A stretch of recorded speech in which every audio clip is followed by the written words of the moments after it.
안녕하십니까. 우리 인생의 황금기를 보내고 계신 선배님, 친구 여러분. 살아보니 어떻습니까?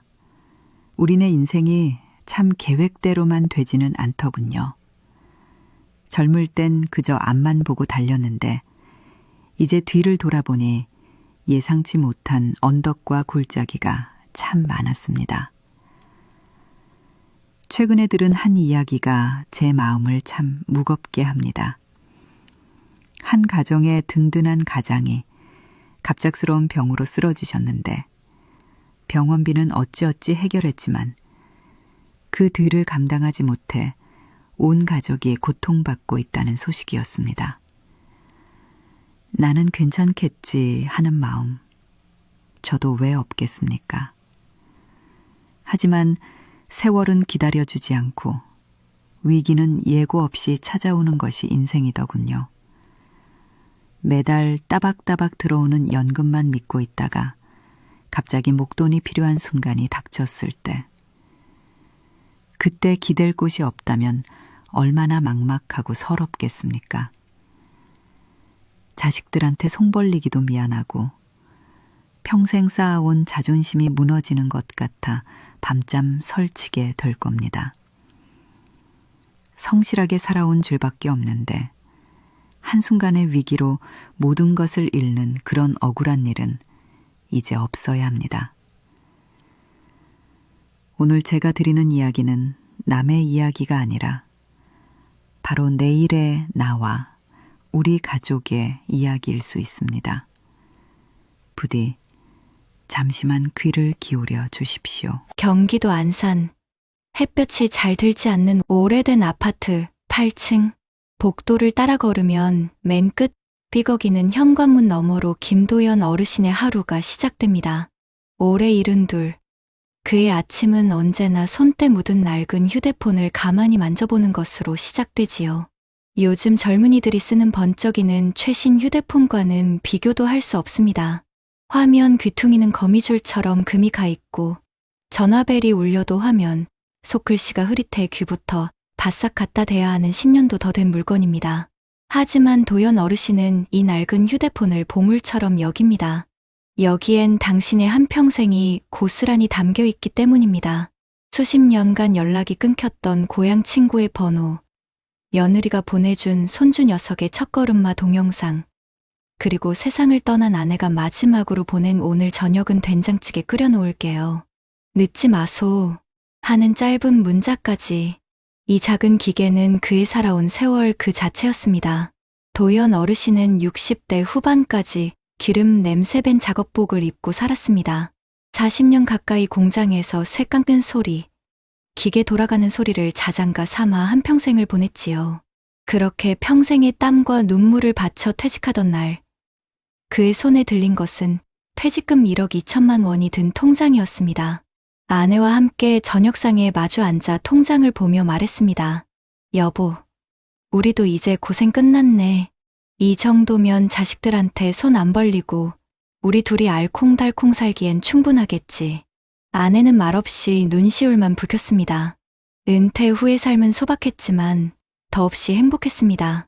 아내와 손잡고 시끌벅적한 시장 골목을 누비고 저녁이면 동네 공원 정자에 앉아 오랜 친구들과 장기 한 판을 두는 것이 낙이었습니다. 매달 90만 원씩 나오는 연금은 부족한 듯했지만 두 식구 살림엔 더없이 고마운 돈이었고, 퇴직금은 은행에 고이 넣어두고 이자를 받으니 마음 한편이 든든했습니다. 낡은 휴대폰 액정 속에서 환하게 웃는 손주 사진을 들여다볼 때면 그래, 이만하면 참 잘 살아왔다 싶어 가슴이 뿌듯해지곤 했습니다. 하지만 행복은 그리 길지 않았습니다. 시련이라는 놈은 늘 예고 없이 가장 행복한 순간을 골라 찾아오더군요. 작년 가을, 하나뿐인 아들 진수가 어두운 얼굴로 집을 찾아왔습니다. 현관에 들어서는 아들의 축 처진 어깨를 보는 순간, 도연 어르신의 가슴은 이미 철렁 내려앉고 있었습니다. 아버지, 회사가 문을 닫았습니다. 당장 다음 달부터 어찌해야 할지 막막합니다. 아들의 떨리는 목소리가 거실을 무겁게 채웠습니다. 그 순간 도연 어르신의 손에 들려있던 낡은 휴대폰이 바닥으로 툭 떨어질 뻔했습니다. 결혼해서 아이 둘을 키우는 한 집안의 가장인 아들이 하루아침에 길거리로 나앉게 된 겁니다. 며느리는 아이들 돌보느라 일을 할 수 없는 형편이었고 집 대출 이자와 아이들 학원비는 꼬박꼬박 날아올 테지요. 아버지, 정말 면목 없습니다. 석 달만 도와주시면 어떻게든 자리 잡아서 꼭 갚겠습니다. 차마 아버지의 눈을 마주치지 못하고 고개를 떨구는 아들의 모습에 도연 어르신은 아무 말도 할 수 없었습니다. 그저 말없이 안방 서랍을 열어 혹시 모를 위급한 상황을 위해 겹겹이 싸두었던 비상금 500만 원을 꺼내 쥐어주었습니다. 애비가 돼서 이것밖에 못 줘서 미안하다. 그 말 한마디를 겨우 내뱉었습니다. 그것이 비극의 시작이었습니다.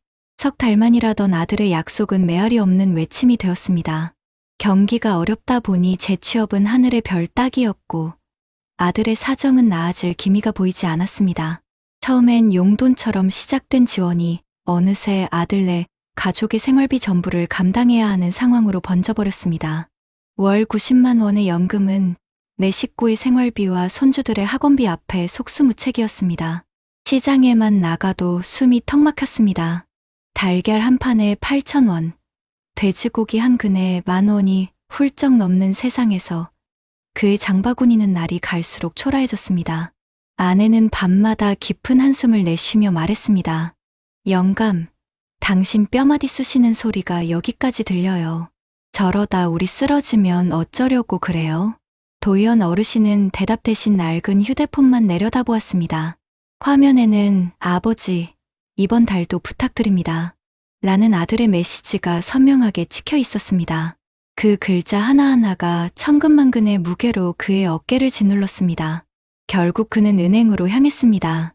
만기까지 6개월 남은 예금을 깨는 순간 그동안 쌓인 이자가 공중으로 날아갔습니다. 통장에서 숫자가 빠져나가는 것을 보며 그는 자신의 살점이 뜯겨나가는 듯한 아픔을 느꼈습니다. 설상가상으로 어느 날 아내가 갑자기 쓰러졌습니다. 고혈압이 악화된 것입니다. 병원 복도에서 들려오는 의사의 차가운 목소리가 그의 귓전을 때렸습니다. 입원하셔야 합니다. 당분간 치료비만 매달 70만 원은 생각하셔야겠어요. 그 말을 듣는 순간 도연 어르신의 손에서 낡은 휴대폰이 시멘트 바닥으로 떨어졌습니다. 쨍그랑 소름 끼치는 소리와 함께 액정의 금이 거미줄처럼 화면 전체로 퍼져나갔습니다. 마치 그의 마음이 산산조각 나는 소리 같았습니다. 아내의 병원비와 간병비, 아들에게 보내는 생활비까지 평생의 버팀목이라 믿었던 퇴직금 통장은 이제 바닥을 보이고 있었습니다. 매일 밤 그는 어두운 거실 소파에 홀로 앉아 금이 간 휴대폰을 붙잡고 있었습니다. 혹시 아들에게서 취직했다는 기적 같은 연락이 오지 않을까? 혹시 병원에서 아내의 상태가 좋아졌다는 전화가 오지 않을까? 하지만 낡은 휴대폰 화면에 떠오르는 것은 은행에서 보낸 잔액 부족 알림 문자와 아버지, 죄송합니다로 시작하는 아들의 또 다른 송금 요청 메시지뿐이었습니다. 그 차가운 글자들을 보며 도연 어르신은 소리 없는 눈물을 삼켜야 했습니다. 겨울을 재촉하는 찬비가 유리창을 때리던 어느 날이었습니다. 도연 어르신은 아내의 병상 옆에서 하얀 봉투 하나를 받아 들고는 그 자리에 얼어붙고 말았습니다. 얇고 차가운 종이 위에는 입원비 및 치료비 중간 정산액 178만 원이라는 글자가 까맣게 인쇄되어 있었습니다. 그 숫자는 마치 사형 선고처럼 느껴졌습니다. 손이 사시나무처럼 떨려왔고 눈앞이 아찔해지며 결국 손에 들고 있던 봉투를 놓치고 말았지요. 그 순간이었습니다. 허리를 숙이려던 그의 바지 주머니에서 낡은 휴대폰이 스르르 미끄러져 시멘트 바닥 위로 떨어졌습니다. 쨍 하는 날카로운 소리와 함께 이미 금이 가 있던 액정은 더는 버티지 못하고 산산조각이 났습니다. 화면의 한쪽이 영원히 빛을 잃었습니다. 마치 그의 마지막 희망 한 조각이 부서져 나간 것 같았습니다. 이제는 정말 버틸 힘이 없구나. 그의 작은 읊조림을 들었는지 병상에 누워있던 아내가 힘겹게 미소를 지으며 남편의 손을 잡았습니다. 주름지고 마른 아내의 손이 유난히 차갑게 느껴졌습니다. 영감, 무리 진수. 이제 그만 도와줘요. 당신 얼굴 좀 봐요. 저러다 당신마저 쓰러지면 우리는 어떡해요. 자식도 자식이지만 우리 목숨부터 챙겨야지. 애들도 이제 알아서 살아야 해요. 아내의 말이 비수처럼 가슴에 꽂혔습니다.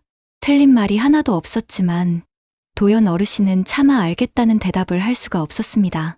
한평생 자식 하나만 바라보고 살아온 아버지에게 손 내미는 아들을 외면하라는 말은 세상에서 가장 잔인한 형벌처럼 느껴졌기 때문입니다. 며칠 뒤 텅 빈 집으로 돌아온 도연 어르신은 망연자실 소파에 앉아 있었습니다. 그때 죽어버린 화면 한쪽을 겨우 피해가며 문자 알림이 희미하게 깜빡였습니다. 볼 것도 없이 아들이었습니다. 아버지, 이번에도 좀 부탁드립니다. 그 짧은 문장을 보는 순간 그는 휴대폰을 옆으로 던져버리고 두 손으로 얼굴을 감싸 쥐었습니다. 어깨가 가늘게 떨려왔고 참았던 서름이 뜨거운 눈물이 되어 손가락 사이로 흘러내렸습니다. 퇴직금 통장은 이미 반토막이 났고 연금 90만 원은 아내의 약값과 병원비만으로도 모자랐습니다. 더는 기댈 곳도 물러설 곳도 없는 벼랑 끝이었습니다. 그날 밤 도연 어르신은 잠들지 못하고 깨진 휴대폰 액정을 하염없이 들여다보고 있었습니다. 손주 녀석의 사진, 친구들과 주고받은 안부 메시지를 무의미하게 넘기던 그의 손가락이 한 지점에서 멈췄습니다. 몇 해 전 아직 아내가 건강했을 때 보내온 낡은 문자 하나. 여보, 오늘따라 당신 어깨가 참 무거워 보여요. 너무 무리하지 말아요. 당신 건강이 우리 가족의 전부예요. 그 문장을 읽는 순간 그의 가슴이 와르르 무너져 내렸습니다. 그때는 그저 잔소리처럼 들렸던 아내의 걱정이 이제는 뼈를 애는 유언처럼 가슴에 박혔습니다. 자신이 지켜야 했던 것은 아들의 당장의 생활비가 아니었습니다. 바로 아내의 남은 생과 자신의 마지막 자존심, 두 사람의 위태로운 노후였다는 것을 너무 늦게 깨달은 것입니다. 다음 날 아침, 도연 어르신은 큰 결심을 하고 아들에게 전화를 걸었습니다. 깨진 액정 너머로 들려오는 연결음이 유난히 길게 느껴졌습니다. 아버지, 마침 전화 잘하셨어요? 아들의 말이 채 끝나기도 전에 도연 어르신은 떨리는 목소리를 가다듬고 입을 열었습니다. 아들아, 애비가 더는 버틸 수가 없구나. 내 어미는 병원에 누워있고 내 통장은 바닥이 났다. 이제부터는 내 살림 내가 책임져야 한다. 내가 여기서 무너지면 내 어미는 누가 돌보고 너를 멀리서나마 응원해 줄 아비가 어디 있겠냐. 소화기 너머로 긴 침묵이 흘렀습니다. 이윽고 아들의 울먹이는 목소리가 들려왔습니다. 죄송합니다. 아버지, 제가 다 잘못했습니다. 전화를 끊은 뒤 도연 어르신은 한참 동안이나 낡은 휴대폰을 손에 쥐고 있었습니다. 여전히 깨진 화면이었지만 이상하게도 평생을 짓누르던 무거운 짐 하나가 스르르 내려가는 듯했습니다. 김도연 어르신의 이야기가 어머님, 아버님, 혹시 남의 일처럼 들리십니까? 이것은 어느 특별한 사람의 이야기가 아닙니다. 지금 이 순간에도 대한민국 수많은 부모님들이 자식 걱정에 밤잠을 설치고 예고 없이 찾아온 병마 앞에서 속절없이 무너지고 있습니다.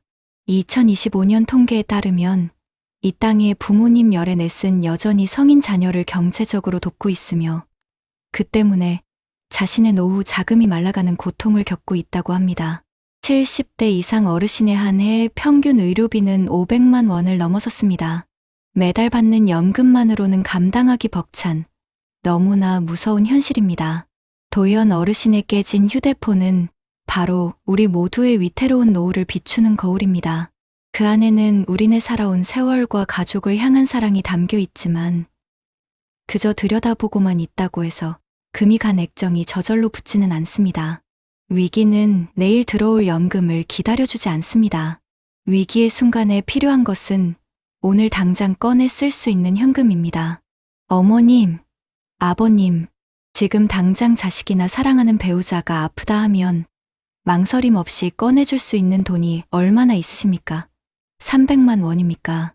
아니면 1000만 원입니까?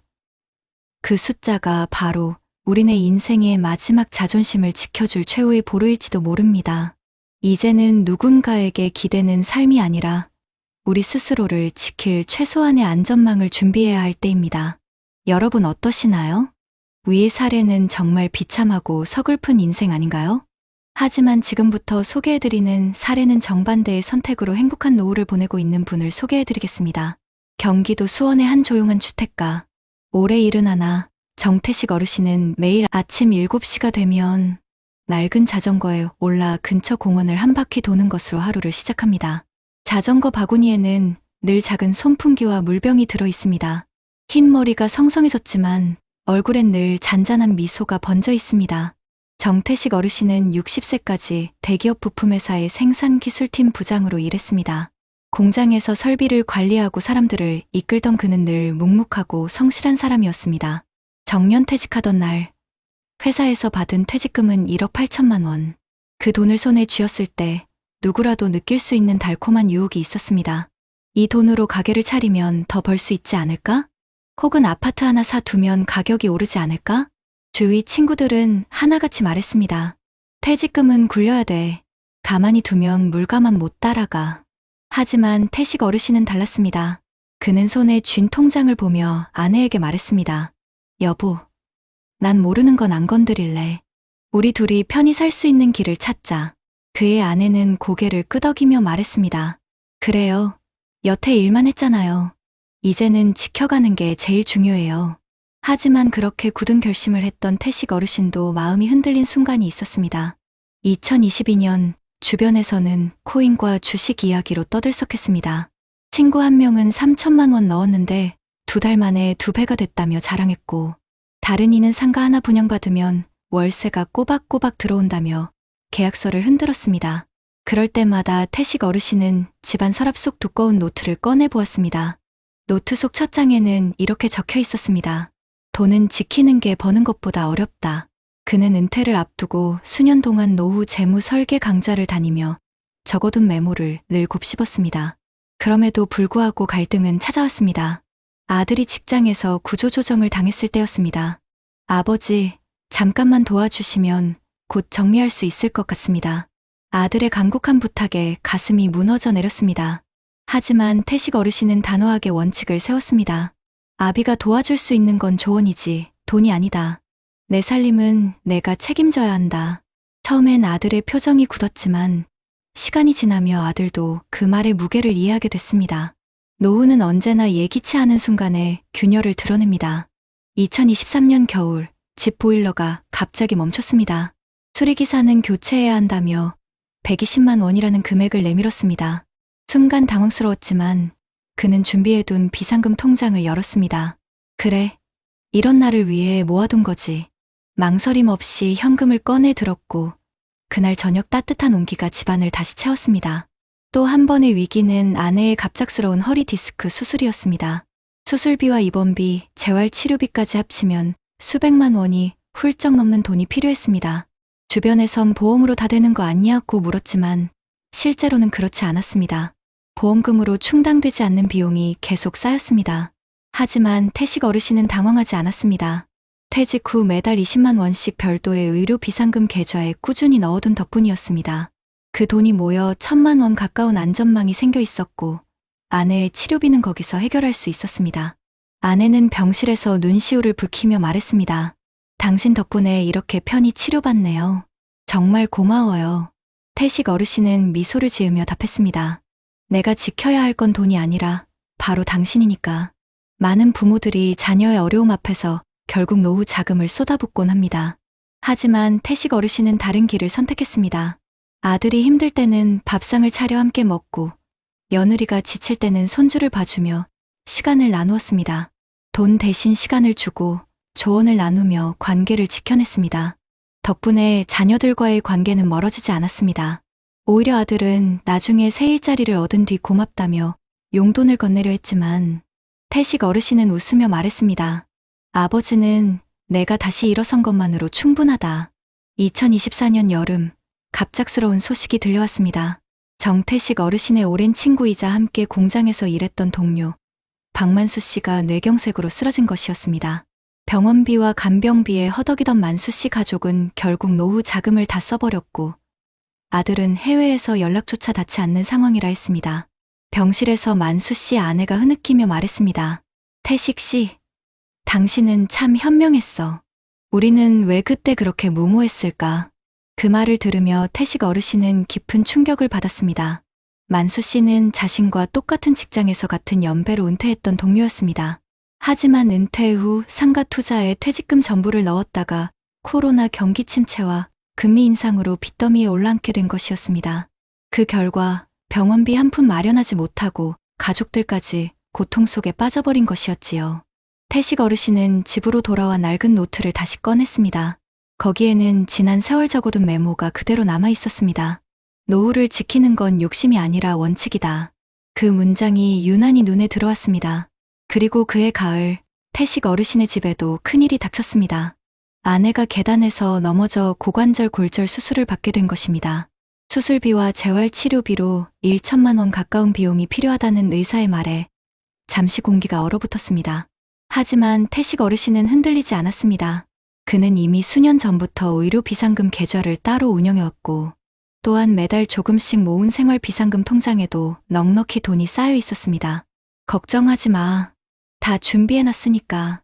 아내의 손을 꼭 잡으며 그가 했던 이 한마디는 단순한 위로가 아니라 실제 현실이었습니다. 입원비는 곧바로 결제되었고 재활치료 역시 큰 어려움 없이 진행되었습니다. 병실에서 아내는 눈시울을 붉히며 말했습니다. 여보, 이렇게 든든한 게 어디 있어요. 괜히 청춘 다 바쳐 당신 따라 살아온 게 아니에요. 태식 어르신은 웃으며 대답했습니다. 우린 돈이 많진 않지만 쓸 땐 쓸 수 있는 힘이 있잖아. 그게 우리가 준비한 보람이지. 여러분, 정태식 어르신의 이야기는 남의 이야기가 아닙니다. 같은 세월을 살아온 친구는 병원비조차 감당하지 못해 무너졌지만 태식 어르신은 작은 원칙 하나, 준비된 비상금 덕분에 위기를 헤쳐나가고 있습니다. 2025년 현재 통계청 조사에 따르면 65세 이상 노인의 40% 이상이 여전히 성인 자녀를 지원하고 있으며 보건복지부 발표에 따르면 70대 이상 고령자의 연평균 의료비는 500만 원을 넘어섰습니다. 이 현실 속에서 노후를 지켜주는 건 투자 계좌에 찍힌 숫자가 아니라 오늘 당장 꺼낼 수 있는 현금입니다. 태식 어르신의 집 장롱 속에는 아직도 낡은 노트가 있습니다. 첫 장에 적힌 글귀는 변함이 없습니다. 돈은 모르는 데 쓰지 말고 꼭 필요한 날을 위해 지켜라. 그는 여전히 매달 작은 금액을 비상금 통장에 넣습니다. 10만 원, 20만 원. 누군가에겐 하찮아 보일 수 있는 돈이지만 그에게는 위기 앞에서 당당히 웃을 수 있는 버팀목입니다. 여러분은 지금 어떠신가요? 혹시 아직도 나는 괜찮겠지 하며 안일하게 생각하고 있진 않으신가요? 연금만 믿고 있다가 갑자기 목돈이 필요할 때 기댈 곳이 없다면 얼마나 막막하고 서러울까요? 정태식 어르신의 이야기는 우리에게 분명하게 말합니다. 욕심을 버리고 원칙을 지킨 사람만이 노후를 지켜낼 수 있다. 여러분, 지금 말씀드린 사례가 결코 남의 이야기가 아니라는 사실, 통계가 이미 보여주고 있습니다. 통계청이 2024년에 발표한 가계금융복지조사에 따르면 65세 이상 고령 가구의 월 평균 소득은 약 270만 원 수준인데 이 중에서 국민연금과 기초연금 같은 이전 소득이 차지하는 비중이 절반이 넘습니다. 그런데 문제는 지출입니다.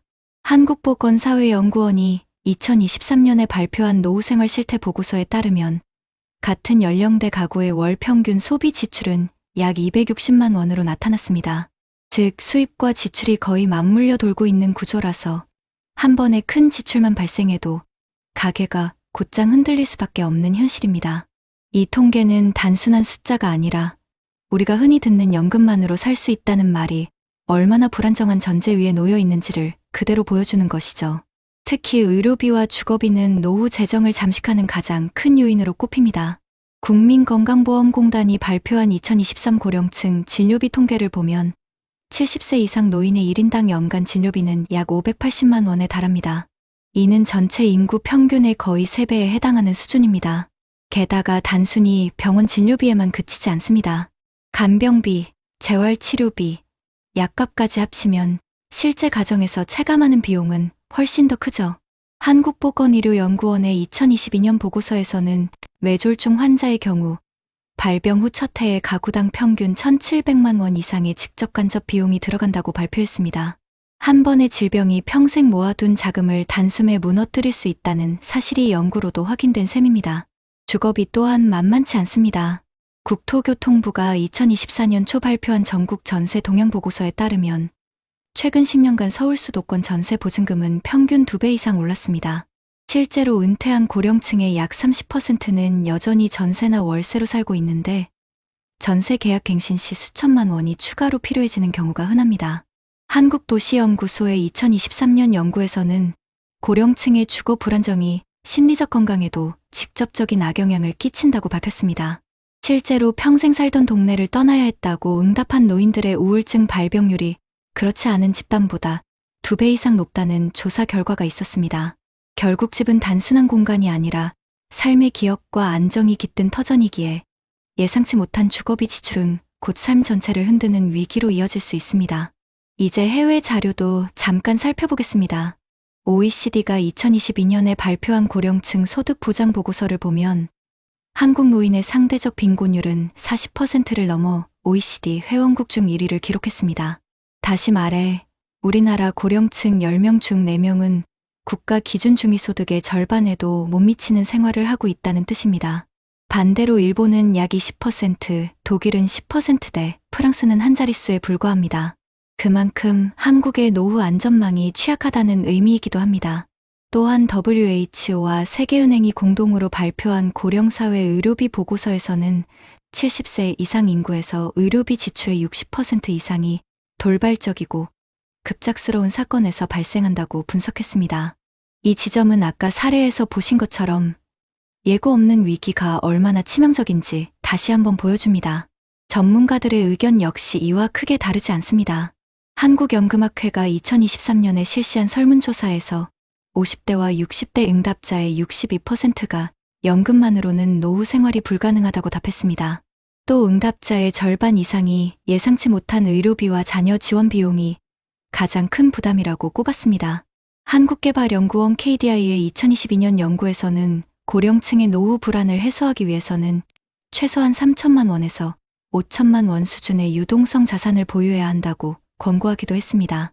여기서 말하는 유동성 자산이란 주식이나 펀드 같은 장기 투자 자금이 아니라 언제든 꺼내 쓸 수 있는 현금 혹은 보통 예금 형태의 비상금입니다. 여러분, 이 모든 통계와 연구 결과가 말해주는 사실은 단 하나입니다. 노후를 지키는 힘은 결국 숫자가 아니라 손에 잡히는 돈이라는 것.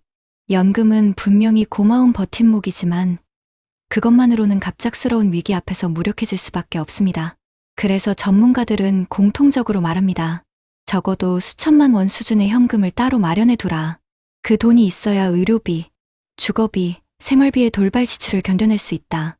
이미 수많은 연구와 통계가 이를 증명하고 있고 이는 남의 이야기가 아니라 우리 모두의 내일에 해당되는 문제입니다. 여러분, 그렇다면 도대체 어떻게 준비해야 할까요? 막연하게 돈을 아껴라. 비상금을 마련하라는 말만으로는 구체적인 도움이 되지 않지요. 실제로 우리 사회에서는 다양한 제도와 정책이 이미 시행되고 있습니다. 먼저 국내 상황부터 보겠습니다. 보건복지부는 2023년부터 노인 긴급돌봄 지원제도를 확대해 갑작스러운 질병이나 부상으로 간병이 필요할 때 단기적으로 간병인을 지원하는 서비스를 운영하고 있습니다. 특히 기초생활수급자나 차상위계층 어르신들이 돌발 의료비 때문에 가게가 무너지는 것을 막기 위한 장치로 서울, 부산, 광주 등 대도시뿐 아니라 군 단위 지자체에서도 점차 확대되고 있습니다. 또 국민건강보험공단은 재난적 의료비 지원제도를 통해 암심혈관 질환이 기난 치성질환 등으로 발생한 과도한 진료비의 최대 80%를 지원하고 있습니다. 이런 제도를 알지 못해 사비로 감당하다가 가게가 기울어지는 경우가 많기 때문에 제도가 있다는 사실을 알고 적극 활용하는 것이 중요합니다. 주거 문제도 간과할 수 없습니다. 국토교통부와 각 지자체는 고령층의 주거 안정을 위해 고령자 전세임대주택과 매입임대주택을 공급하고 있는데 전세보증금을 공공이 대신 내주고 어르신은 매달 저렴한 임대료만 내면 됩니다.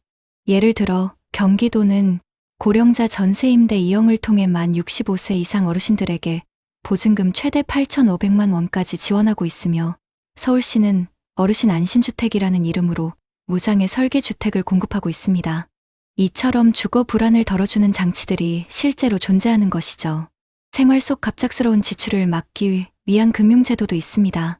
금융위원회는 2024년부터 서민 맞춤형 긴급생활자금 대출을 확대했는데, 이는 신용등급이 낮은 고령층도 최대 1,000만 원까지 저금리로 빌려 위기 상황을 넘길 수 있도록 돕는 장치입니다. 물론 빚을 지양하는 게 가장 좋지만 불가피하게 급전이 필요한 상황에서는 이런 공적 제도를 활용하는 것이 사채나 고금리 대출로 내몰리는 것보다 훨씬 안전합니다. 해외 사례도 잠시 살펴보겠습니다. 일본은 우리와 마찬가지로 초고령 사회를 겪고 있는데 2015년부터 지역 포괄 케어 시스템이라는 제도를 도입했습니다. 이는 의료, 요양, 돌봄, 주거, 생활 지원을 지역 단위에서 통합적으로 제공하는 제도입니다. 즉, 어르신이 갑자기 쓰러져도 병원 진료에서 요양 돌봄, 집수리까지 한 번에 연계 지원이 가능하도록 법과 제도를 정비한 것이죠. 덕분에 일본 고령층의 의료 파산 사례는 점차 줄어들고 있다는 분석이 나옵니다. 독일은 장기요양보험 제도를 강화하여 가족이 아닌 전문 간병인을 국가가 보조금으로 지원해 노인이 아프더라도 가족이 생업을 포기하지 않아도 되는 시스템을 만들었습니다. 이런 해외 제도들은 한국에서도 참고할 만한 사례로 실제로 보건복지부가 2025년부터 지역 돌봄 체계를 더 강화하겠다고 발표한 것도 이와 무관하지 않습니다. 전문가들은 공통적으로 이렇게 조언합니다. 첫째, 노후 재정 계획에서 반드시 현금성 자산을 따로 떼어두라는 것입니다. 은행 예금, CMA 통장처럼 언제든 꺼낼 수 있는 돈을 최소 3천만 원에서 5천만 원까지는 준비해야 한다고 권고합니다. 둘째, 가족 내 원칙을 세우라는 겁니다. 자녀 지원은 하드 끝없이 내어주지 않고 일정 한도를 정해 선을 긋는 것. 실제로 한국보건사회연구원 보고서에서도 노후에 자녀에게 과도하게 의존한 부모의 삶의 만족도가 그렇지 않은 경우보다 크게 낮게 나왔습니다.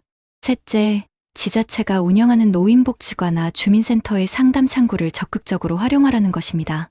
서울시의 찻동 어르신 상담 서비스, 부산의 노인생활안정 통합지원센터, 전남의 노인 행복드림콜 등은 위기 가구의 긴급 생계비를 연계해주거나 복지 서비스를 직접 찾아가 안내해주고 있습니다. 이런 제도를 스스로 찾지 않으면 존재조차 모른 채 놓치게 됩니다. 결국 답은 분명합니다. 노후의 위기는 예고 없이 닥치지만 정부와 지자체, 그리고 금융복지 제도를 잘 활용하면 충분히 버틸 수 있습니다. 일본의 지역 포괄 케어, 독일의 장기요양보험처럼 해외에서도 시행착오 끝에 제도를 마련했듯 우리 사회도 점차 안전망을 촘촘히 만들고 있습니다. 중요한 건 우리 스스로가 관심을 가지고 준비된 현금과 제도를 함께 묶어 내 삶을 지킬 방패를 갖추는 것입니다. 여러분, 지금 당장 비상금 통장을 열어보고 거주 지역 지자체의 복지 제도가 무엇이 있는지 확인해보는 게 오늘 할 수 있는 가장 확실한 노후 준비 아닐까요? 삶은 준비된 자에겐 선물이 되고 준비하지 못한 자에겐 시험이 된다. 오늘 우리가 함께 나눈 이야기는 바로 이 짧은 시구와 닮아 있습니다. 한쪽에는 모든 것을 잃어버린 김도연 어르신의 모습이 있었습니다. 평생 성실히 살아온 죄밖에 없는데 자녀의 실직과 아내의 병환, 그리고 예기치 못한 지출이 겹치자 퇴직금은 순식간에 사라지고 말았습니다. 손에 쥔 건 금이 간 낡은 휴대폰 하나, 그리고 반복되는 잔액 부족 알림 문자뿐이었습니다. 그의 눈물이 남의 일 같지 않았던 이유는 우리 모두 언제든 그 자리에 설 수 있기 때문입니다. 그러나 다른 한쪽에는 정태식 어르신이 있었습니다. 그 역시 평생을 공장에서 일했고 은퇴 후에도 크고 작은 유혹과 갈등을 겪었습니다. 하지만 그는 원칙을 지켰습니다. 자녀의 부탁에도 한도를 정했고 퇴직금을 무리한 투자에 쓰지 않았습니다. 조금씩 모은 의료 비상금과 생활비 통장 덕분에 아내의 수술비도 흔들림 없이 감당할 수 있었습니다. 그의 집 거실에는 여전히 따뜻한 웃음이 있고 손주들이 뛰어노는 소리가 메아리칩니다. 같은 세대를 살았지만 준비된 선택이 얼마나 큰 차이를 만드는지 우리는 두 눈으로 확인했습니다. 여러분, 인생은 결국 선택의 누적입니다. 70세 이후의 삶은 오늘 우리가 어떤 준비를 했느냐에 따라 완전히 달라집니다. 나는 괜찮겠지라는 안일함 속에 살다 보면 어느 날 갑자기 찾아온 위기 앞에서 무너져 내릴 수 있습니다. 그러나 작은 습관 하나, 작은 준비 하나가 우리의 노후를 지켜줍니다. 매달 10만 원이든 20만 원이든 비상금 통장을 채워나가는 일. 정부와 지자체에서 제공하는 제도와 지원을 미리 확인해두는 일, 그리고 가족과 돈의 경계를 분명히 정해 관계를 지켜내는 일, 이 모든 것이 모여 우리의 노후를 든든하게 합니다. 혹시 지금 화면 앞에서 눈시울이 붉어지는 분이 계십니까? 그건 결코 부끄러운 일이 아닙니다. 그 감정은 바로 여러분이 이 이야기를 남의 일로 듣지 않고 내 이야기로 받아들였다는 증거입니다. 그리고 그 마음이야말로 새로운 출발의 첫걸음입니다. 김도연 어르신처럼 낡은 휴대폰만 쥐고 눈물 짓는 노후가 될지, 아니면 정태식 어르신처럼 준비된 통장 덕분에 웃음을 지킬 수 있을지는 지금 이 순간에 우리의 선택에 달려 있습니다.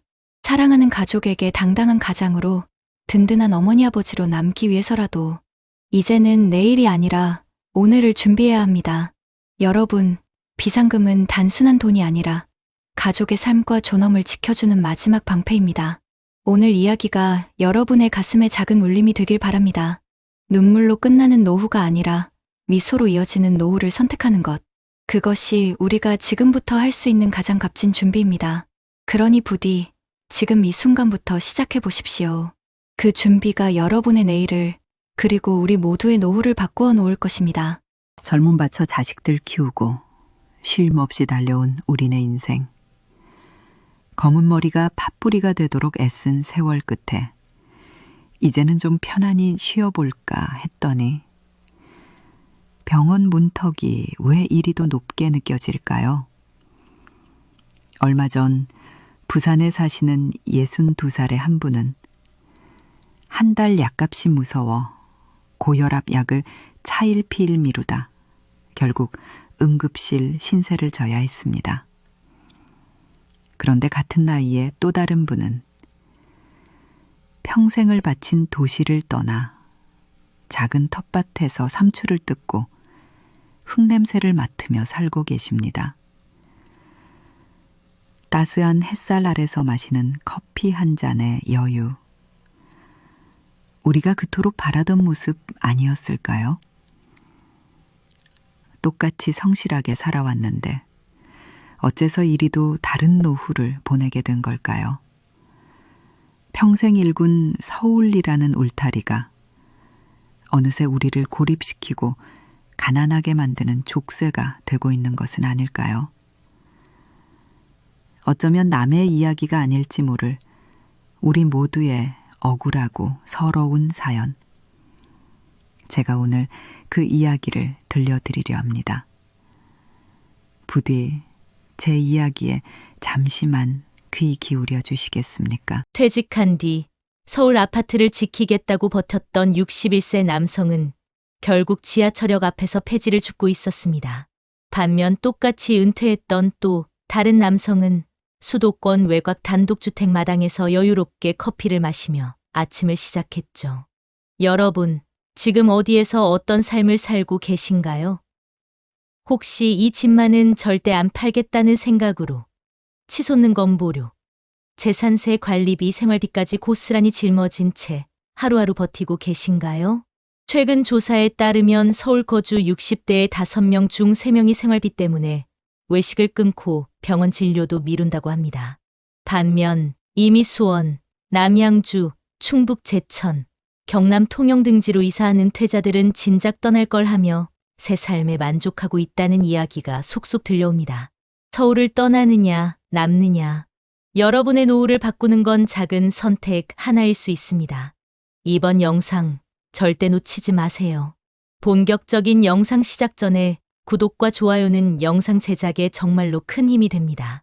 또한 오늘의 영상에는 위에 말씀 드린 내용과 관련된 대한민국에서 일어나고 있는 비참한 사례 한 가지와 그와 반대되는 사례를 소개해드리겠습니다. 여러분들이 다 들어보시고 어느 쪽이 내가 원하는 노후의 인생인지 생각해보시는 시간이 되시기 바라겠습니다. 최용석 씨는 올해 66살입니다. 서울 강북구에서 30년 넘게 살아온 그는 퇴직 후에도 아파트를 팔 생각을 하지 못했습니다. 아이들이 어릴 때부터 자란 집이고 동네 사람들과 정이 붙은 터라 쉽게 결정을 내릴 수 없었죠. 하지만 시간이 지나면서 버티는 것이 점점 힘겨워졌습니다. 매달 나오는 국민연금은 110만 원 남짓. 여기에 관리비, 건강보험료, 재산세까지 더해지면 손에 남는 돈은 거의 없었습니다. 가장 큰 문제는 식비였습니다. 그는 하루에 한 끼만 먹는 날도 많아졌고 반찬은 김치 한 가지에 국물 한 그릇이 전부일 때도 많았습니다. 더운 여름엔 선풍기도 틀지 않았습니다. 전기세 고지서를 보면 숨이 턱 막혔기 때문입니다. 겨울에는 전기장판을 사용하지 않고 겹겹이 옷을 껴입고 지냈습니다. 집 안에서 입김이 나올 정도였지만 난방을 켤 엄두가 나지 않았습니다. 치과 치료는 이미 4년째 미루고 있었고 어깨 통증 때문에 잠을 이루지 못하는 날도 잦았습니다. 하지만 병원은 사치였습니다. 그는 버스를 탈 돈이 아까워 걸어 다녔고 지하철 요금을 아끼기 위해 노인 무료 승차 시간이 되기 전까지는 집 밖을 나서지 않았습니다. 하루 일과는 집 근처 마트를 돌며 할인되는 채소를 찾는 것으로 시작됐습니다. 유통기한이 임박한 제품만 골라 카트에 담고 3,000원 이상 넘어가면 다시 빼곤 했습니다. 자존심이 상해도 몇 번이고 계산대 앞에서 물건을 내려놓고 돌아설 수밖에 없었습니다. 가끔은 자신이 사람인지 생존 중인 기계인지 헷갈릴 정도였습니다. 텅 빈 냉장고를 몇 번이고 열었다 닫으며 스스로를 다그치고 또 다그쳤습니다. 그는 밤마다 자책했습니다. 그때 집만 팔았어도라는 후회가 뼛속까지 파고들었습니다. 그러던 어느 날 쓰러졌습니다. 계단을 오르던 중 어지러움으로 의식을 잃은 것입니다. 응급실에 실려가서야 그의 영양 상태가 심각하다는 사실이 밝혀졌고 의료진은 심각한 저영양 상태라고 기록했습니다. 입원 중에도 그는 병원비 걱정에 잠을 이루지 못했습니다. 보호자도 없었고 병원비는 본인이 직접 감당해야 했기 때문입니다. 퇴원 후에는 도시락 봉사센터에 연락해 하루 한 끼를 겨우 해결할 수 있었습니다.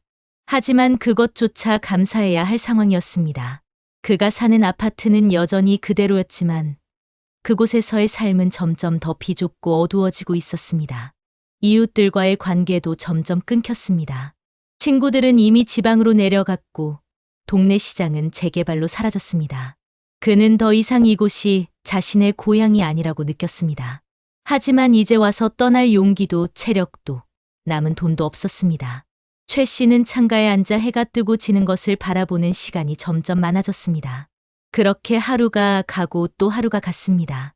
그는 한때 마당 있는 집에서 텃밭을 가꾸며 살고 싶다는 소망을 품었던 적도 있었습니다. 하지만 지금은 베란다 화분 하나 들여놓을 여유도 없습니다. 인터넷도 끊긴 지 오래라 그는 라디오로 세상의 소식을 들었습니다. 뉴스에서는 하루가 멀다 하고 금리 인상, 물가 폭등, 고령 빈곤 이야기가 흘러나왔습니다. 자신의 이야기를 뉴스로 듣는 기분이었습니다. 지인의 소식도 점점 끊겼고 자식들과는 명절 인사 외엔 연락이 없었습니다. 어느 날 구청에서 보내온 우편을 통해 고독사 예방관리 대상으로 등록됐다는 사실을 알게 됐습니다. 스스로도 놀랐습니다.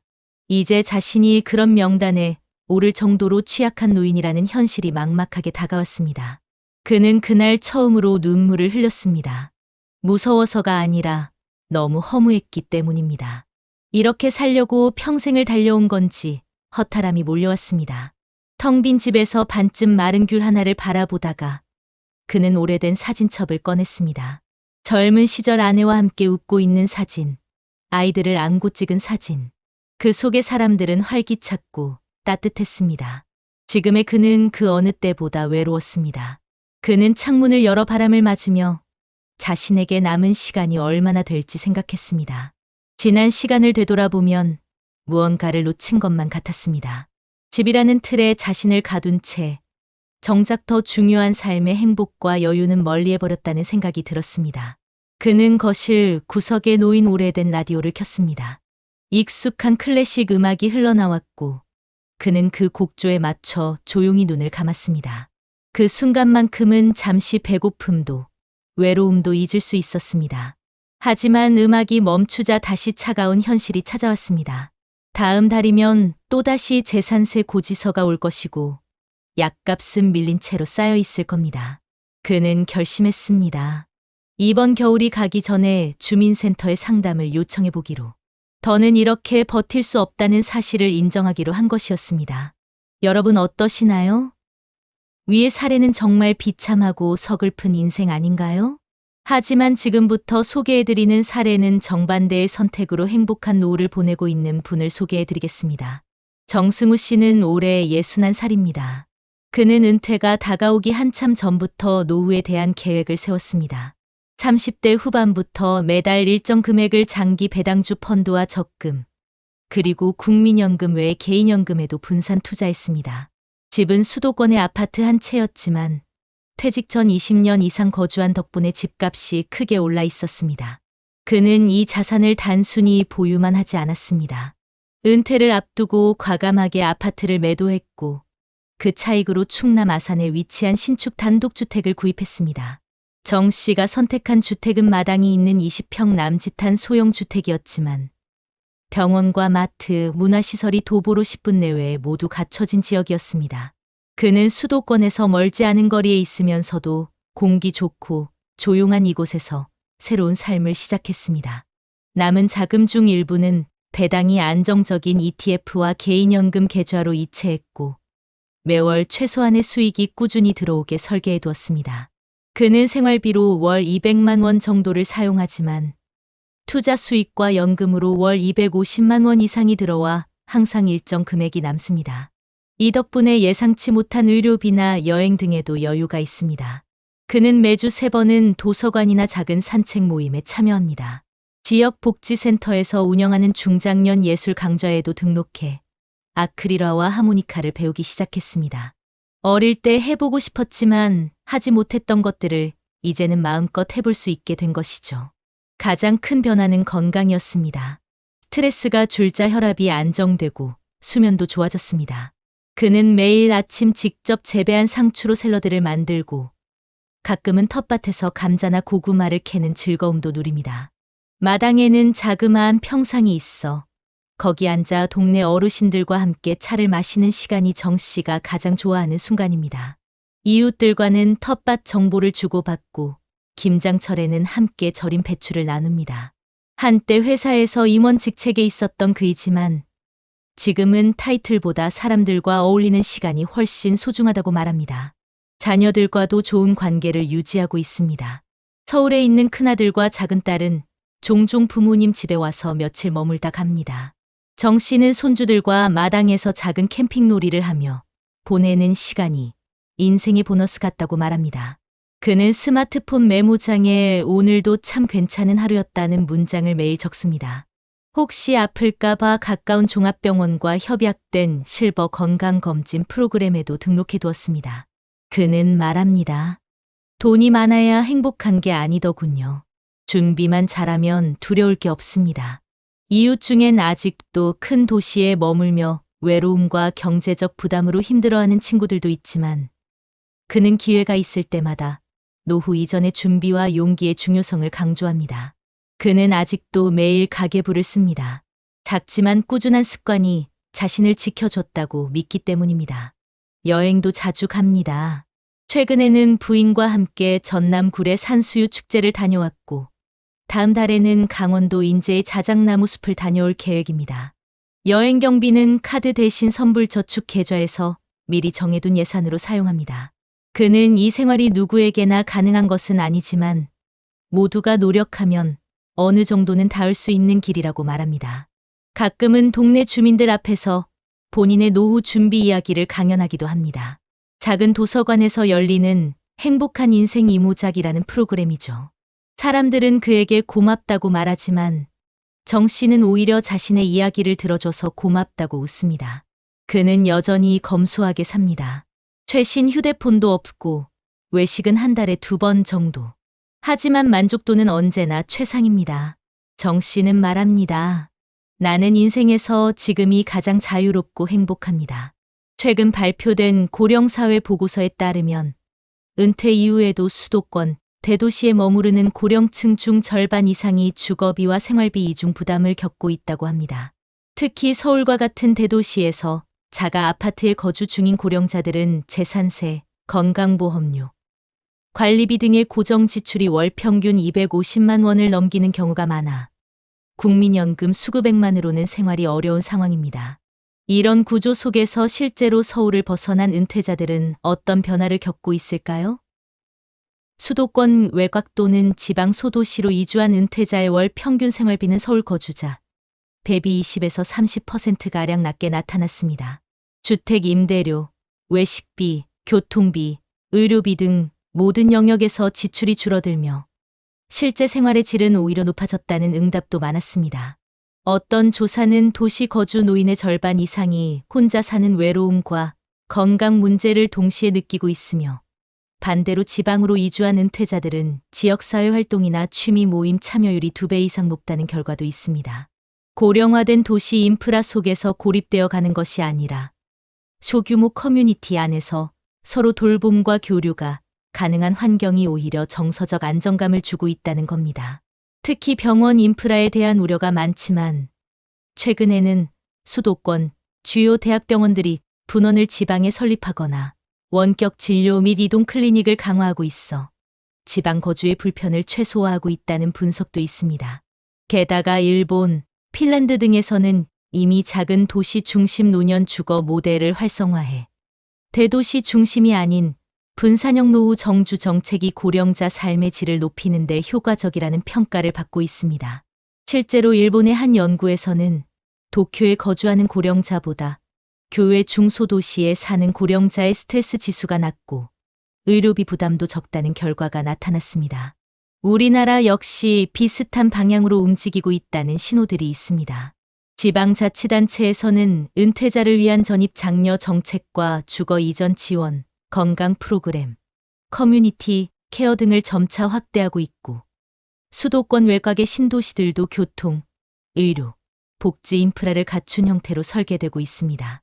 노년기 삶의 질을 좌우하는 핵심 요소는 자산의 크기보다는 현금 흐름과 정서적 안정이라는 공통된 결론이 국내외 연구에서 반복적으로 언급되고 있습니다.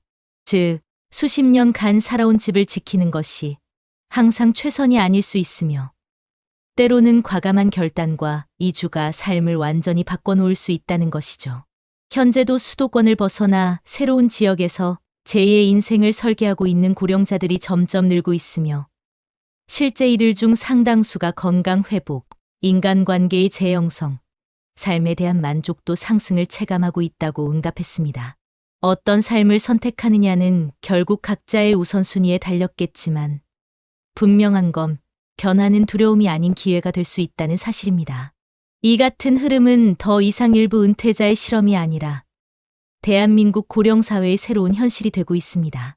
이는 단순한 비용 절감이 아니라 삶의 구조 자체를 바꾸는 변화입니다.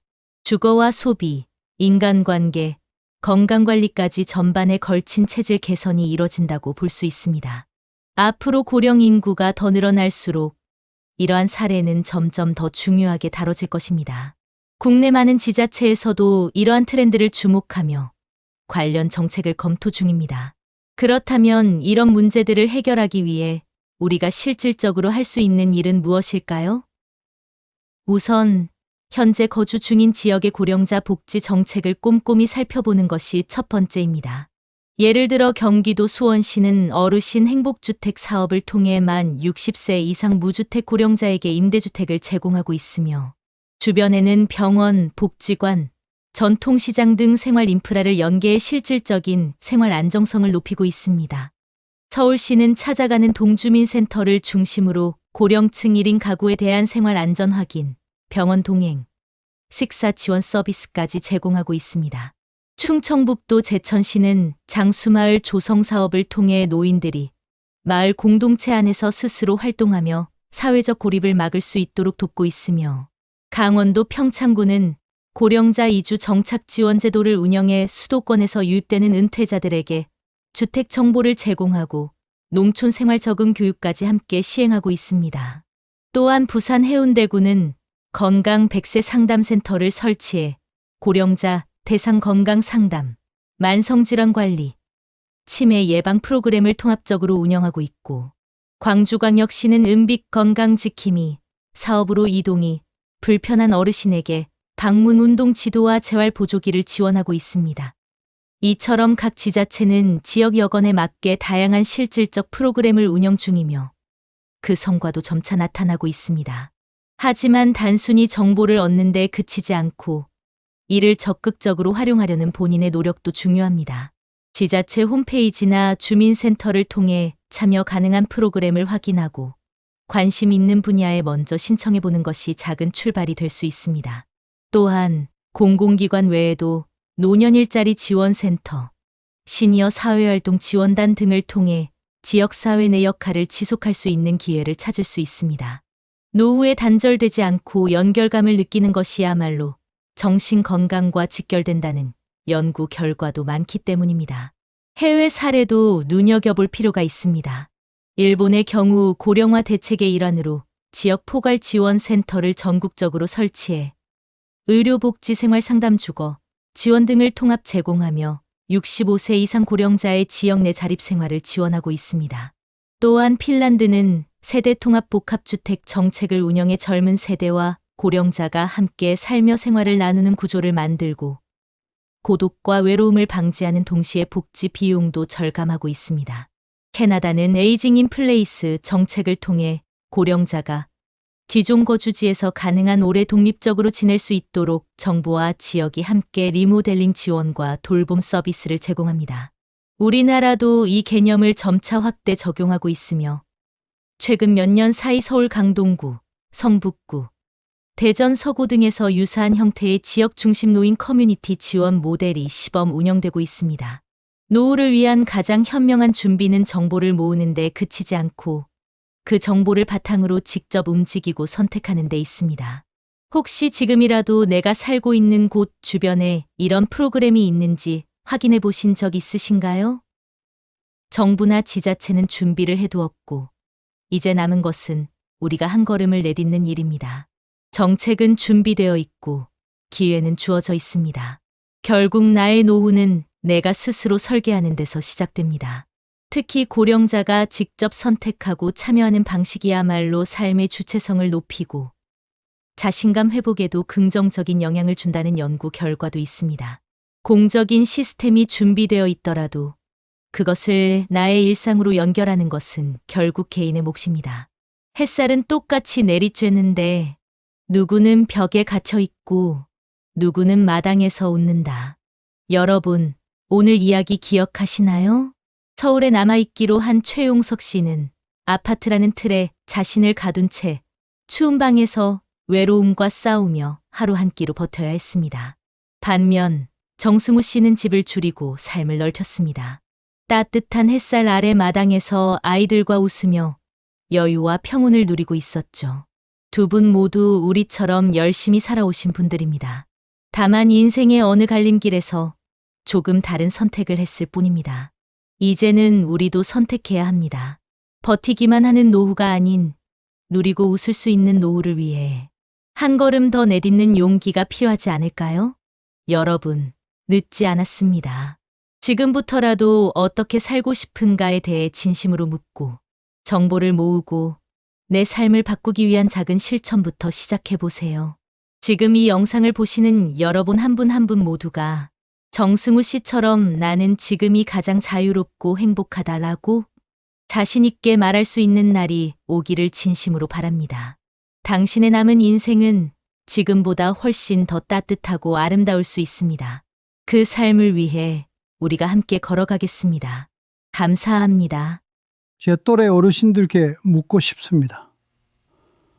혹시 친구들 앞에서 비참해져 보신 적 있으십니까?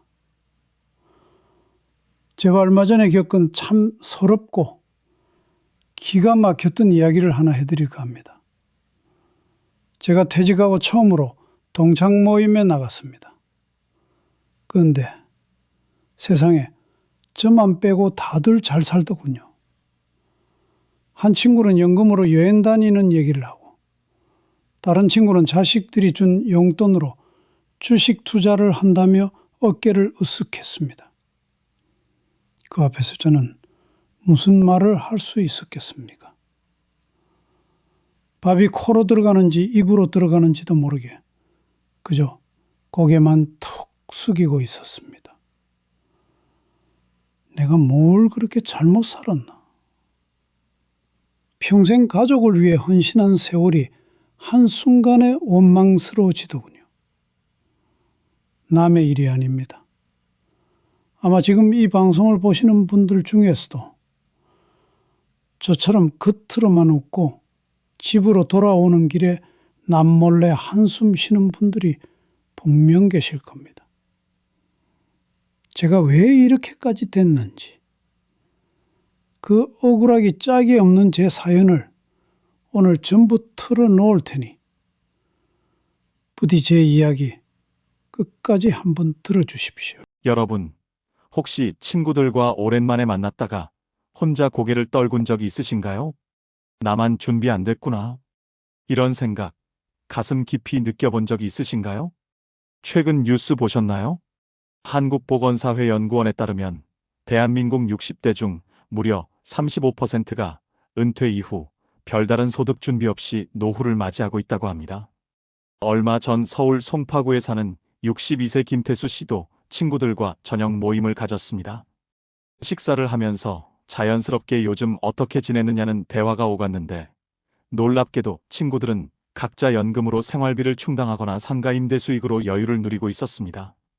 누구는 부부가 함께 건강검진을 다니며 여행 계획을 세우고 누구는 작은 빌라 2채를 세놓아 매달 꼬박꼬박 월세를 받는다고 자랑했습니다. 하지만 김태수 씨는 주머니를 뒤적여봐도 남은 돈은 몇 장에 1,000원짜리 뿐이었고 기댈 연금도 수익도 기약도 없는 현실 앞에서 차마 입을 열 수가 없었습니다. 나만 뒤처졌구나. 나만 이렇게 살아가고 있구나. 앞으로 어떻게 살아야 하지?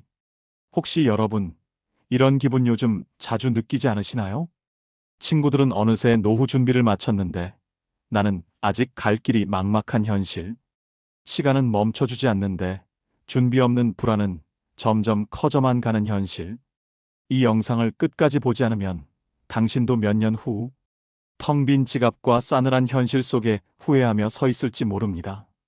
이미 수많은 사람들이 지금 이 순간에도 노후 준비를 시작하고 있습니다. 늦기 전에 지금 이 자리에서 당신의 인생을 바꿀 준비를 시작하세요. 본격적인 영상 시작 전에 구독과 좋아요는 영상 제작에 정말로 큰 힘이 됩니다. 또한 오늘의 영상을 평상시 가족처럼 깊게 생각하는 지인이 있다면 그분에게 꼭 공유해 주셔서 함께 행복한 인생을 보내시기를 바라겠습니다. 여러분, 혹시 퇴직 후 친구들과 만나 웃으며 밥을 먹다가 어느 순간 혼자만 벽처럼 고립된 느낌을 받아본 적이 있으신가요? 서울 동작구에 사는 63세 윤상철 씨는 지난해 12월에 퇴직을 했습니다. 32년 동안 다녔던 중견기업에서 성실하게 일했지만 정년 퇴직과 함께 마지막 월급과 퇴직금 1억 2천만 원을 손에 쥐게 된 게 전부였습니다. 이 정도면 5년은 버틸 수 있겠지라는 안일한 생각을 했던 게 시작이었습니다. 퇴직 후 상철 씨는 오랜만에 친구들과 모임을 가졌습니다. 대학 시절부터 함께했던 5명의 친구들, 모두 각자의 자리에서 열심히 살아온 동기들이었습니다. 모임 장소는 강남의 한 고급 한정식집. 예약자 이름은 친구 박재형 씨였습니다. 내가 사는 건물 2층 새 들어온 사람이 이번에 프랜차이즈 대박 났다니까 매달 월세 꼬박꼬박 들어오고 덕분에 나도 안정적이야. 나는 작년에 퇴직했지만 개인연금이랑 주식 투자 수익 덕분에 생활비 걱정은 없어. 요즘은 골프 배우고 있어. 우리 부부는 국민연금이랑 퇴직연금 합치니까 한 달에 250만 원은 나오더라. 거기에 건강보험료 감면까지 받으니까 한결 편해. 친구들의 대화는 밝고 가벼웠지만 상철 씨는 점점 입을 다물게 되었습니다. 그는 퇴직금을 은행 예금에만 넣어두고 별다른 투자나 준비를 하지 못했습니다. 자식들 결혼자금 지원에 5천만 원을 쓰고 나니 남은 돈은 7천만 원. 매달 생활비로 200만 원을 쓰다 보니 통장은 눈 깜짝할 새에 줄어들었습니다. 모임이 끝나고 상철 씨는 지하철역까지 혼자 걸어갔습니다.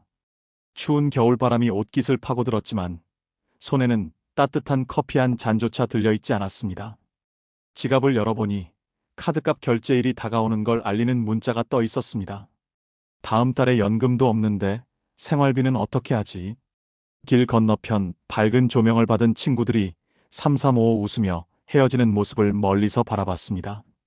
상철 씨는 그 자리에 서서 한참을 움직이지 못했습니다. 시간이 지나면서 상철 씨의 일상은 점점 무너졌습니다. 퇴직 후 건강검진을 받았더니 고혈압과 당뇨 초기 진단을 받았고 약값과 병원비로 매달 10만 원 이상이 추가로 나갔습니다. 운동이라도 시작하려 했지만 헬스장 등록비조차 부담스러워 동네 공원을 걷는 것이 전부였습니다. 대출이라도 받을까 싶어 은행에 갔지만 소득이 없다는 이유로 대출 거절 통보를 받았습니다. 가장 큰 고통은 심리적인 것이었습니다. 밤이면 불안감에 잠을 이루지 못했고 아침이면 아무런 이유 없이 눈물이 터질 것 같은 기분이 들었습니다. 나는 이제 어디에도 쓸모없는 존재가 되어버린 걸까? 친구들에게 연락을 하는 것도 모임에 나가는 것도 점점 부담스러워졌습니다. 내가 괜히 분위기 망치는 거 아닐까? 괜히 내 처지를 들키는 건 아닐까? 혼자만의 상상과 두려움이 깊어지면서 상철 씨는 자연스럽게 사람들과 거리를 두게 됐습니다. 생활비를 줄이기 위해 휴대폰 요금제를 최저가로 바꾸고 전기세를 아끼려고 겨울에도 전기장판 하나로 버텼습니다. 점심은 편의점 삼각김밥이나 컵라면으로 때웠고 저녁은 집에서 김치찌개에 밥 한 공기로 때우는 날이 대부분이었습니다. 과거에는 월급날이면 동네 맛집을 찾아가 가족들과 외식을 하곤 했지만 이제는 그런 사치도 잊어버린 지 오래였습니다. 시간이 흐르면서 상철 씨는 심지어 친구들의 SNS도 멀리하게 되었습니다. 누구는 가족여행 갔다. 누구는 골프장에서 하루 종일 운동했다. 누구는 취미생활로 사진전을 열었다. 그런 글과 사진들을 볼 때마다 자신의 초라한 현실이 더욱 뼈아프게 다가왔습니다. 눈앞에 펼쳐진 것은 오직 쓸쓸함, 막막함, 그리고 조용히 다가오는 빈곤뿐이었습니다. 2025년 대한민국 물가는 오르고 기본 생활비는 1인당 월 180만 원 이상이 필요한 시대, 국민연금만으로는 턱없이 부족하고 은퇴 후 별다른 소득이 없는 상철 씨 같은 사람들은 숨 쉬는 것조차 고통스러운 삶을 견디고 있었습니다. 정부가 노후 일자리를 마련한다고는 하지만 상철 씨에게 돌아오는 건 단기 계약직 공고 몇 줄뿐이었습니다. 나이 제한 60세 미만, 건강 이상 무필수. 현실은 그렇게 냉혹했습니다. 어느 날 상철 씨는 반지하 월세방을 알아보다가 멈춰섰습니다. 내가 이렇게 살아야 하나? 깨달음은 너무 늦게 찾아왔습니다. 퇴직하면 쉬고 여행도 다니고 인생을 즐길 줄 알았는데 그는 이제 매달 얼마 남지 않은 통장 잔고를 붙잡고 하루하루를 살아가야 했습니다. 여러분, 혹시 이 이야기가 먼 나라 이야기처럼 들리시나요? 지금 우리 주변에서는 수많은 상철 씨들이 조용히 그리고 힘겹게 삶과 싸우고 있습니다. 어떠신가요? 아직도 위의 사례가 본인과는 절대로 상관없다고 생각하시나요? 그렇다면 한 가지 사례를 더 소개해드리겠습니다. 혹시 여러분, 노후는 고생 끝에 찾아오는 평온한 시간일 거라고 믿어본 적이 있으신가요? 경기도 부천시에 사는 65세 이춘복 씨는 젊은 시절부터 노력하면 노후는 편해질 것이라는 믿음으로 살아왔습니다. 대학 진학 대신 바로 직장에 들어가 건설 현장과 공장을 오가며 40년 가까이 몸을 갈아 넣었습니다. 30대 중반에는 작은 아파트 한 채를 마련했고 50대 초반에는 아이 둘을 대학까지 보냈습니다. 모든 게 순조로워 보였던 인생. 그러나 퇴직 후 현실은 상상과 너무 달랐습니다. 62세에 정년 퇴직을 하던 해 춘복 씨 손에는 퇴직금 8천만 원이 들어왔습니다. 그런데 그 돈은 얼마 가지 못했습니다.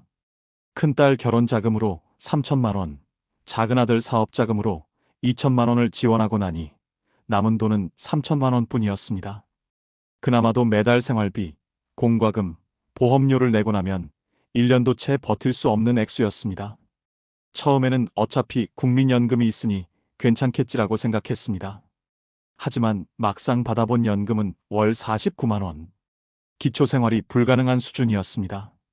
전세로 살던 집은 재건축으로 인해 계약 해지가 되었고 새로 구한 집은 보증금 500만 원에 월세 45만 원짜리 반지하방이었습니다. 첫 겨울, 춘복 씨는 벽에 얼음처럼 서린 결로를 손으로 닦아내며 살았습니다. 곰팡이 냄새가 코를 찔렀지만 고칠 수 없었습니다. 관리인에게 항의해봐야 싼 값에 방 얻었으면 감수해야지라는 대답이 돌아왔을 뿐이었습니다. 낮에는 근처 마트에서 카트 정리 아르바이트를 했습니다. 하루 8시간 동안 무거운 카트를 밀어 정리하는 일당은 고작 6만 원.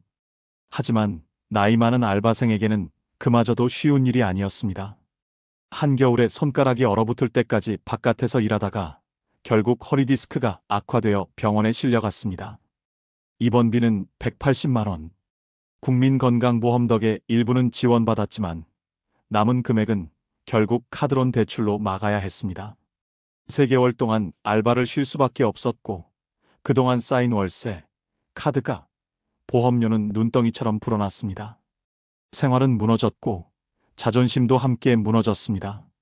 가장 힘들었던 건 두 아이에게조차 손을 벌릴 수 없다는 현실이었습니다. 결혼한 딸은 어린 자녀 양육비에 허덕였고 아들은 사업 실패 후 재기를 꿈꾸며 오히려 부모에게 경제적 지원을 요청해오는 상황이었습니다. 춘복 씨는 결국 연락을 끊다시피 했습니다. 내가 살기도 힘든데 애들한테 짐이 되긴 싫었다고 그는 조용히 중얼거렸습니다. 2025년 한국 사회는 퇴직자들의 현실을 외면하고 있었습니다. 노인 빈곤율은 여전히 OECD 국가 중 1위, 평균 기대 수명은 늘어났지만 경제적 수명은 점점 짧아지는 사회. 춘복 씨는 그 냉정한 현실 속에서 하루하루를 버티고 있었습니다. 봄이 왔지만 그의 집 창문 밖으로는 햇살 대신 곰팡이 핀 벽이 보였습니다. 한 끼 식사는 편의점 할인 도시락 혹은 반찬 없는 즉석밥이 전부였습니다. 건강도, 인간관계도, 미래에 대한 희망도 서서히 사라졌습니다. 가끔 버스 정류장에서 젊은 부부들이 아이를 데리고 여행을 떠나는 모습을 보면 춘복 씨는 눈을 돌렸습니다. 내 인생은 언제 이렇게 됐을까? 질문은 있었지만 답은 없었습니다. 춘복 씨는 어느 날 작은 다이어리를 꺼내 숫자를 적기 시작했습니다. 월세 45만 원, 식비 25만 원, 통신비 3만 원, 약값 5만 원, 교통비 2만 원. 기본 생활비만 매달 80만 원이 필요했지만 월 국민연금 49만 원으로는 감당할 수 없는 금액이었습니다. 부족한 30만 원을 채우기 위해 다시 마트 주차장 관리 아르바이트에 지원서를 넣었지만 65세 이상은 채용 불가라는 안내문 앞에서 허탈하게 돌아섰습니다. 노후는 준비되지 않으면 버틸 수 없는 전쟁터였습니다. 춘복 씨는 요즘 하루 한 끼를 먹는 것으로 생활비를 줄이고 있습니다. 배고픔보다 무서운 것은 고립감이었습니다. 친구들도 하나둘 연락이 끊겼고 가족과의 관계도 서서히 멀어졌습니다. 사는 게 아니야. 혼잣말을 뱉으며 그는 오늘도 좁은 방 구석에서 창밖을 바라봅니다. 어떤 날은 하루 종일 사람 한 명 만나지 못한 채 해가 지고 또 뜹니다. 그렇게 하루하루를 견디는 것, 그것이 지금 이춘복 씨의 인생입니다. 여러분, 이 이야기가 과연 특별한 경우일까요? 아니요. 지금 이 순간 우리 주변 수많은 어른들이 이렇게 조용히 그리고 고통스럽게 노후를 보내고 있습니다. 여러분, 윤상철 씨와 이춘복 씨의 이야기는 결코 특별한 경우가 아닙니다. 대한민국에서는 지금 이 순간에도 수많은 은퇴자들이 비슷한 어려움에 처해 있습니다. 통계청이 발표한 2025 고령자 통계에 따르면 60세 이상 인구 중 약 41%가 별다른 소득 없이 은퇴 후 생계를 이어가고 있다고 합니다. 특히 국민연금만으로 생활하는 고령자들의 경우 월 평균 수령액이 58만 4천 원에 불과해 기본적인 생활비조차 감당하기 어려운 상황입니다. 전문가들은 이런 상황을 생계형 빈곤 노년이라고 부릅니다. 한국보건사회연구원은 최근 보고서에서 경고했습니다.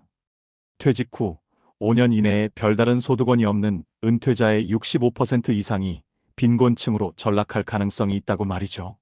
실제로 현재 65세 이상 노인층의 상대적 빈곤율은 43.4%로 여전히 OECD 국가 중 최악의 수준을 기록하고 있습니다. 더욱 심각한 것은 고령층의 소득 구조입니다.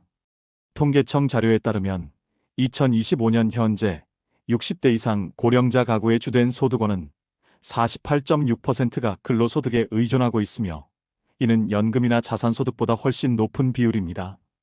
다시 말해, 많은 은퇴자가 진정한 은퇴를 누리지 못하고 있다는 뜻입니다. 연금만으로는 살 수 없어 고령에도 불구하고 일자리를 찾아야 하고 그마저도 구하기 어려운 현실. 고용노동부에 따르면 2025년 상반기 고령자 신규 일자리 채용 공고의 72%가 60세 미만 지원자만을 대상으로 했습니다. 60대 중반을 넘긴 은퇴자들은 일하고 싶어도 일할 자리가 사라진 셈입니다. 전문가들은 이런 현실에 대해 한 목소리로 말합니다. 한국은 빠르게 고령화되었지만 노후 준비 시스템은 여전히 미흡합니다. 개인연금 가입률은 2025년 현재 30% 초반에 머물고 있으며 그나마도 지속 납입률은 절반도 되지 않습니다. 대다수 은퇴자들은 여전히 국민연금 하나에 의존하고 있지만 국민연금만으로는 은퇴 생활을 유지할 수 없습니다. 특히 2025년 들어 물가가 급격히 오르면서 고령층 생활비 부담은 더욱 커졌습니다. 경영연구소 보고서에 따르면 1인 고령 가구가 최소한의 생활을 위해 필요한 월 평균 지출액은 187만 원으로 나타났습니다. 그러나 앞서 언급한 국민연금 수령액과 비교하면 매달 약 130만 원 이상의 부족분이 발생하는 것입니다. 이 현실을 두고 한상진 연구원은 이렇게 조언합니다. 은퇴자는 최소 3가지 이상의 소득원을 확보해야 합니다. 국민연금, 개인연금, 그리고 임대 수익이나 소규모 근로소득을 병행하는 방식이 필수적입니다. 하지만 당장 준비가 되어 있지 않은 이들에게는 이 말조차 사치로 들릴 수 있습니다. 결국 준비되지 않은 은퇴는 빈곤, 고립, 건강 악화라는 삼중고를 불러오는 구조적 문제로 이어지고 있습니다. 그리고 이 구조 안에서 윤상철 씨와 이춘복 씨처럼 힘겹게 하루하루를 버티는 사람들이 늘어나고 있습니다. 여러분, 이 모든 숫자와 전문가의 경고는 단순한 정보가 아닙니다. 지금 우리가 살아가고 있는 대한민국의, 그리고 우리 자신의 미래를 가리키는 현실입니다. 여러분, 그렇다면 이런 현실을 바꾸기 위해 우리는 무엇을 할 수 있을까요? 첫 번째로 강조하고 싶은 것은 지금이라도 소득원을 늘리는 방향을 찾는 것입니다. 전문가들은 말합니다. 퇴직 이후에는 3가지 이상의 소득원이 있어야 한다고. 국민연금은 기본이지만 개인연금이 부족하다면 지금부터라도 소액이라도 추가 저축을 시작해야 합니다. 또한 각 지자체에서는 다양한 노후 소득 지원 프로그램을 운영하고 있다는 사실 알고 계셨나요? 예를 들어 서울시는 신중년 경력형 일자리 사업을 통해 50세 이상 은퇴자에게 공공기관이나 비영리단체에서 일할 수 있는 기회를 제공합니다. 월 최대 120만 원의 보수가 지급되어 생계비 걱정을 덜 수 있죠. 경기도에서는 노인 일자리 및 사회활동 지원 사업을 통해 만 60세 이상 어르신들에게 공공근로, 지역봉사활동, 돌봄 서비스 등의 일자리를 제공하고 있습니다. 참여자는 월 30시간 이상 근로 시 약 30만 원에서 50만 원의 활동비를 받을 수 있습니다. 부산시는 어르신 맞춤형 창업 지원 프로그램을 통해 노년층의 소규모 창업을 지원하고 있으며 창업 컨설팅부터 초기자금 일부까지 연계 지원해주고 있습니다. 이런 제도들은 단순한 생계 지원을 넘어 다시 사회와 연결되어 경제적 자립심을 키울 수 있는 소중한 기회가 됩니다. 두 번째로 중요한 것은 지출 관리입니다. 재무설계 전문가들은 은퇴 후에는 소득보다 지출을 줄이는 전략이 훨씬 중요하다고 조언합니다. 특히 고정 지출인 통신비, 보험료, 관리비를 줄이는 데 집중해야 합니다. 통신비는 알뜰폰 요금제로 전환하고 불필요한 보험을 정리하며 관리비가 적은 소형주택으로 이사하는 것도 하나의 방법이 될 수 있습니다. 세 번째로 강조하고 싶은 것은 건강관리입니다. 2025년 현재 국민건강보험공단은 65세 이상 어르신들을 위한 무료 건강검진과 만성질환 관리 프로그램을 확대하고 있습니다. 정기적인 건강검진을 통해 질병을 조기에 발견하고 의료비 부담을 줄이는 것이 장기적으로 경제적 파탄을 막는 길이 됩니다. 또한 지역 복지관이나 보건소에서는 무료 운동 프로그램, 심리 상담 서비스도 함께 제공하고 있으니 적극적으로 활용해야 합니다. 마지막으로 지역사회 자원을 적극적으로 연결하는 것도 잊지 말아야 합니다. 서울시에 찾아가는 동주민센터에서는 어르신 가구를 대상으로 생활 지원 상담을 하고 있으며 전국 대부분 지자체에서는 고령자 생활 지원사를 통해 정기 방문과 돌봄 서비스를 제공합니다. 경제적 지원뿐 아니라 정서적 고립을 막는 데도 큰 도움이 됩니다. 여러분, 중요한 것은 지금 바로 시작하는 것입니다. 완벽한 계획을 세우지 못했다고 주저할 필요는 없습니다. 작은 변화라도 시작하면 1년, 5년 후의 삶은 분명 달라질 수 있습니다. 전문가들이 입을 모아 강조합니다. 노후 준비는 빠를수록 작더라도 끊임없이 이어갈수록 미래의 고통을 줄일 수 있다고. 주변 친구들이 이미 앞서 나갔다고 해서 주눅들 필요는 없습니다. 지금 이 순간이야말로 다시 시작할 수 있는 가장 빠른 시점입니다. 지자체 프로그램 하나 참여하는 것부터, 지출 내역 한 줄 점검하는 것부터, 매일 10분씩 걷는 것부터, 작은 실천이 결국 당신의 노후를 바꿀 수 있습니다. 여러분, 오늘 이 영상을 계기로 나를 지키는 작은 첫걸음을 시작해보는 건 어떠신가요? 한 줌 바람에도 흔들리는 나무였지만 쓰러지지 않으려 끝까지 뿌리를 내렸다. 여러분, 오늘 우리가 함께 들여다본 이야기, 윤상철 씨와 이춘복 씨의 삶은 결코 남의 이야기가 아닙니다. 한때는 누구보다 열심히 일했고 누구보다 가정을 위해 희생했던 이들이었지만 준비되지 않은 노후는 그들의 손끝에서 서서히 모든 것을 앗아갔습니다. 사람들은 말합니다. 은퇴하면 여유롭게 살아야 한다고, 이제는 자신을 위해 살아야 한다고. 하지만 현실은 그렇게 녹록하지 않았습니다. 지켜야 할 생활, 감당해야 할 외로움, 쏟아지는 경제적 부담 속에서 하루하루를 버티는 것조차 고된 싸움이었습니다. 혹시 지금 영상을 보고 계신 여러분도 비슷한 걱정에 마음이 무겁지는 않으신가요? 남들은 다 준비했는데 나만 뒤처진 것 같고, 남들은 여유롭게 웃고 있는데 나만 초조하고 불안한 그런 마음. 그 마음을 외면하지 마세요. 우리는 모두 흔들리면서도 끝까지 살아내야 하는 존재들이니까요. 지금은 비록 작고 초라한 시작이라도 한 걸음 한 걸음 내딛다 보면 다시 따뜻한 햇살이 당신을 비추는 날이 분명히 올 것입니다. 힘들다고, 늦었다고 포기하지 마세요. 당신은 이미 수십 년을 넘어 이 자리까지 온 강한 사람입니다. 이제는 그 강인함을 당신 자신을 위해 써야 할 시간입니다. 조금 늦었어도 괜찮습니다. 지금 이 순간, 지금 이 선택이 당신의 남은 인생을 다시 아름답게 피워낼 것입니다. 우리 함께 다시 시작해요. 당신의 노후는 아직 포기할 수 없는 소중한 꿈입니다. 그리고 그 꿈을 지켜야 할 이유는 바로 당신 자신입니다.